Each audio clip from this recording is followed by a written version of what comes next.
Hello and welcome. Today we're diving into a fascinating, yet potentially troublesome, topic: ectopic ureter. This is a condition affecting the urinary system, and we're going to explore what it is, why it happens, and how it's managed. So, what exactly causes an ectopic ureter?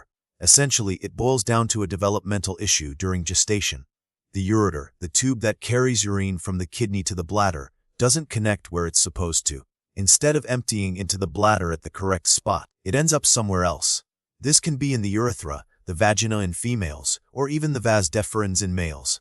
The precise cause of this misdirection is complex and likely involves a combination of genetic and environmental factors as affecting fetal development, but the specific triggers remain largely unknown. Let's delve into the pathophysiology. In a normal urinary system, urine produced by the kidneys flows down the ureters and is stored in the bladder until it's time to be expelled.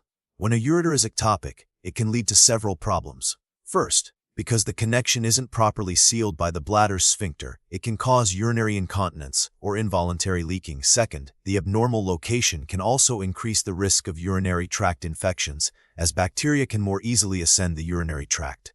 Furthermore, in cases where the ectopic ureter drains only a portion of the kidney, that portion may be dysfunctional or prone to infection, potentially impacting overall kidney function. Ectopic ureters aren't particularly common, but they're not exceedingly rare either. They are more frequently observed in females than males. Some breeds of dogs, like Siberian Huskies and Golden Retrievers, also show a higher predisposition to this condition. The estimated incidence in humans varies, but studies suggest it occurs in roughly 1 in 2,000 to 1 in 10,000 births. It's important to note that these are just estimates, and the true prevalence could be higher due to underdiagnosis. The signs and symptoms of ectopic ureter can vary depending on the location of the ectopic opening and the severity of the condition.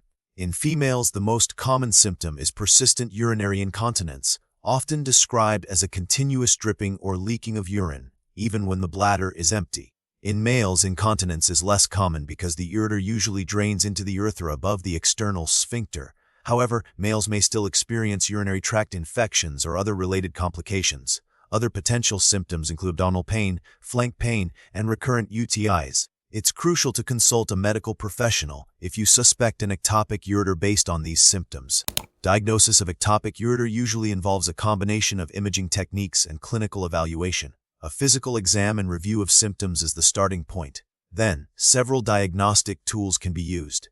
Ultrasound can provide an initial assessment of the kidneys and bladder. Intravenous pylography, as IVP, a specialized X-ray, can visualize the urinary tract as dye passes through it. Voiding cystorethrograms of VCUG can help to look at the urethra and bladder during urination.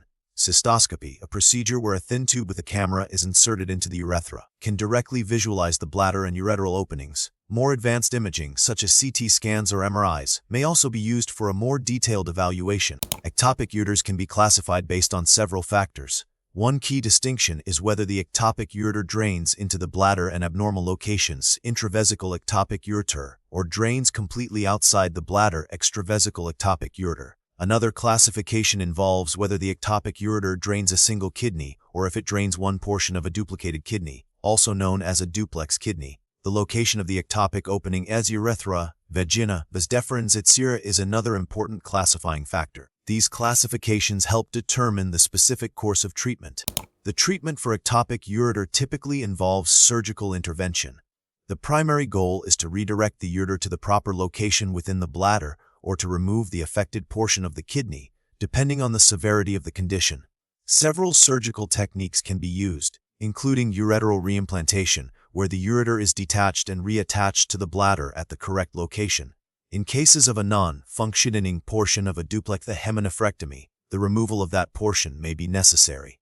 Minimally invasive techniques, such as laparoscopic or robotic surgery, are often preferred to reduce recovery time and scarring. Antibiotics may also be prescribed to treat or prevent urinary tract infections. Unfortunately, there are no known definitive methods for preventing ectopic ureters, as they are congenital conditions arising during fetal development. Prenatal care is crucial, but these conditions are not generally preventable through lifestyle choices. Maintaining a healthy pregnancy and avoiding exposure to known teratogens, as substances that can cause birth defects, are always recommended for overall fetal well-being, but they are unlikely to specifically prevent ectopic ureters. The prognosis for ectopic ureter is generally good, especially with timely diagnosis and appropriate treatment. Surgical correction can often resolve urinary incontinence and reduce the risk of urinary tract infections. However, long-term follow-up is important to monitor kidney function and ensure that any complications are addressed promptly. Recent research focuses on improving surgical techniques, particularly minimally invasive approaches, and on understanding the genetic factors that may contribute to the development of ectopic ureters. Further research is needed to identify specific genetic markers that could allow for earlier detection and potentially even preventative measures in the future. Thanks for joining us on this exploration of ectopic ureter. Remember to consult with a healthcare professional for any health concerns.